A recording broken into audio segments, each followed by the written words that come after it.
Item ಯಾವುದೇ ಇರಲಿ try ಮಾಡಿ ಆಚಿ ಚಿಕನ್ ಮಸಾಲಾ. ಆಚಿ ಚಿಕನ್ ಮಸಾಲಾ. 45 ವರ್ಷಗಳಲ್ಲಿ ಇಂತಹ ಲಜ್ಜಗೇಡಿ ಸರ್ಕಾರ ನೋಡಿಲ್ಲ. ಸರ್ಕಾರದ ವಿರುದ್ಧ ಸಂಸದ ರಮೇಶ್ ಜಿಗಜಿಣಗಿ ಲೇವಡಿ ಮಾಡಿದ್ದಾರೆ.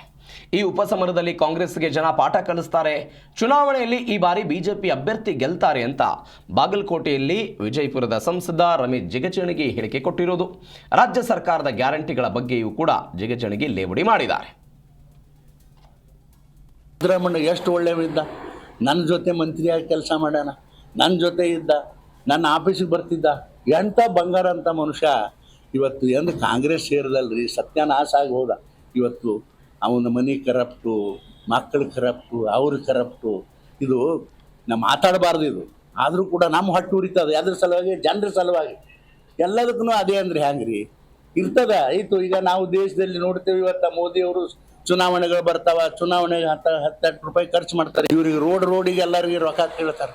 ಹೆಂಗೆ ರೀ ಕಾಂಟ್ರಾಕ್ಟ್ಗಳು ಉರ್ಲು ಹಾಕ್ಕೊಂಡು ಸಾಯ್ಲಾಗತ್ತವ, ಒಬ್ರದ್ದು ಪೇಮೆಂಟ್ ಇಲ್ಲ. ಹೌದು, ಸ್ವಲ್ಪ ತಪ್ಪು ಆಗಿರ್ಬೋದು, ಹಿಂದೇನೂ ಆಗಿರ್ಬೋದು, ನಾ ಇಲ್ಲ ಅಂತ ಅಲ್ಲುಗಳದಿಲ್ಲ, ಆಗಿದ್ರು ಕೂಡ. ಆದರೆ ಇಂಥ ಪರಿ ಆಗಿರಲಿಲ್ಲ. ಇದು ನೋಡ್ರಿ, ಭಾಳ ನಮ್ಮ ಪಕ್ಷದ ಅಭ್ಯರ್ಥಿಗಳವು.